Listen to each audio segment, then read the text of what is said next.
Hello everyone, welcome to my YouTube channel Mina kitchen blog. আজকে মিনা কিচেনের রেসিপিতে থাকছে টমেটো স্যুপ। আর এই শীতকালে আমাদের কম বেশি সবারই একটু স্যুপ খেতে পছন্দ করে। আর তোমরা যদি টমেটো স্যুপ না খেয়ে থাকো, অবশ্যই ট্রাই করতে পারো আজকের আমার এই রেসিপি। তাহলে চলো বন্ধুরা, তোমরা দেখতে থাকো। সো গাইজ, দেখো, সবার প্রথমে আমি এখানে কিছুটা টমেটো নিয়েছি। এখানে 500 গ্রামের কম আছে।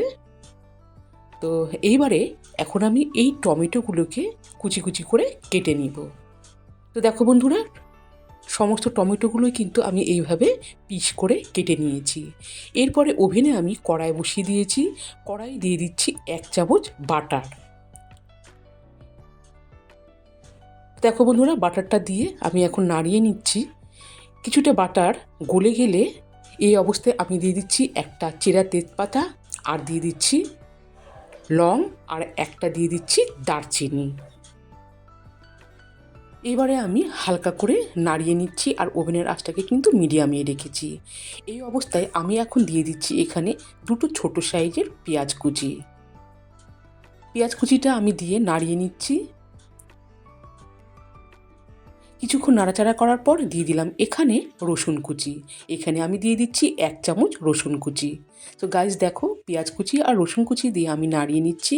আর এখানে কিন্তু পেঁয়াজ কুচিটাকে বেশি ব্রাউন করে ভাজা যাবে না, না হলে কিন্তু স্যুপের টেস্টটা একদমই বাজে লাগবে।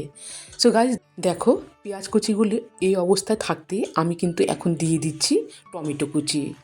টমেটো কুচি দিয়ে আমি এবারে মিডিয়াম আঁচে রেখে কিছুক্ষণের জন্য নাড়িয়ে নিচ্ছি।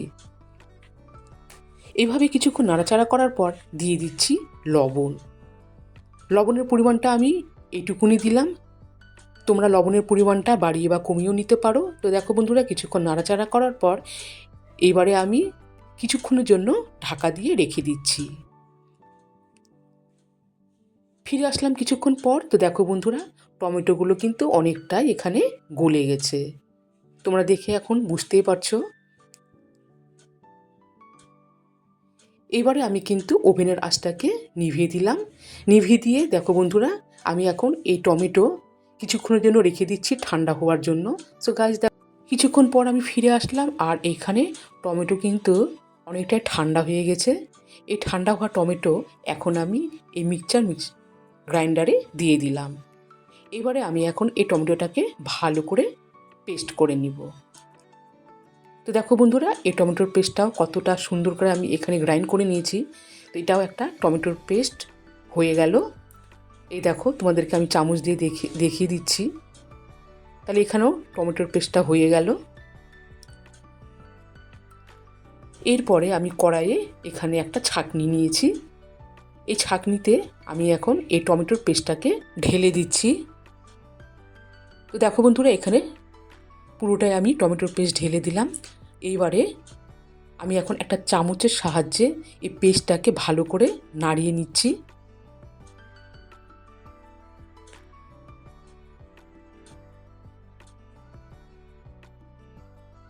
এইভাবে চামচ দিয়ে নাড়াচাড়া করার পর দেখো বন্ধুরা, এই টমেটোর পেস্টটাও কিন্তু এখন পুরোপুরিভাবেই রেডি।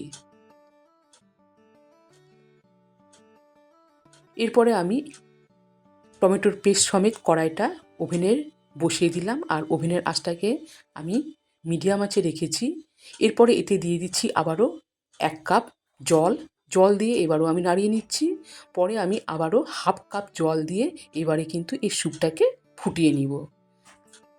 তো মাঝে মাঝে আমি এখন নাড়িয়ে নিচ্ছি এই স্যুপটাকে।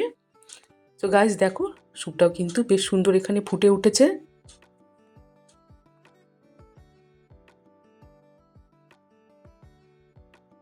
এদিকে আমি একটা বাটি নিয়েছি। এই বাটিতে দিয়ে দিচ্ছি হাফ কাপের থেকেও একটু কম সামান্য পরিমাণে জল দিলাম। এই জলে এইবারে আমি এই 1 চামচ এখানে আছে কর্নফ্লাওয়ার। এই কর্নফ্লাওয়ারটাও আমি দিয়ে ভালো করে গুলিয়ে নিচ্ছি।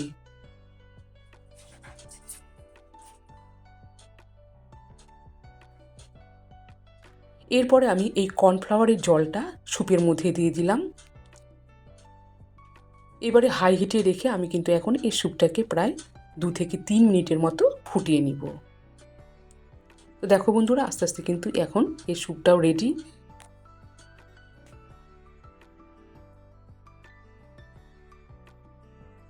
এইভাবেই কর্নফ্লাওয়ারের জল দিয়ে আমি প্রায় 3 থেকে 4 মিনিট ফুটিয়ে নেওয়ার পরে দেখো বন্ধুরা নামিয়ে নিয়েছি। আর এখানে আমি একটা সার্ভিং বোলে এভাবে আমি এই স্যুপটাকে এখন ঢেলে নিচ্ছি। তাহলে বন্ধুরা তোমরা দেখতেই পেলে খুব অল্প সময়ে এবং খুব কম উপকরণ দিয়ে কিন্তু আমি এই টমেটো স্যুপটাকে তৈরি করে নিলাম। তো গাইস দেখো এখন আমি সামান্য পরিমাণে গোলমরিচের গুঁড়ো হাত দিয়েই আমি টমেটো স্যুপের উপরে ছড়িয়ে দিলাম।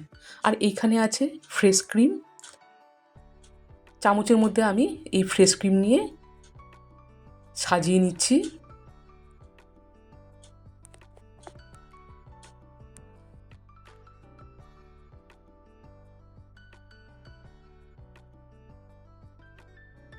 ফ্রেশ ক্রিম দিয়ে সাজিয়ে নিলাম আর দিয়ে দিচ্ছি একটা ধনিয়া পাতা দিয়ে।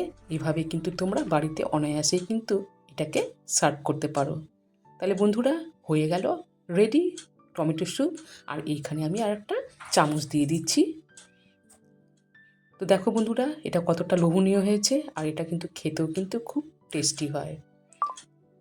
সো গাইস অবশ্যই তোমাদেরকে কমেন্ট করে জানাতে হবে টমেটো স্যুপ এই রেসিপিটা আজকে তোমাদের কেমন লেগেছে।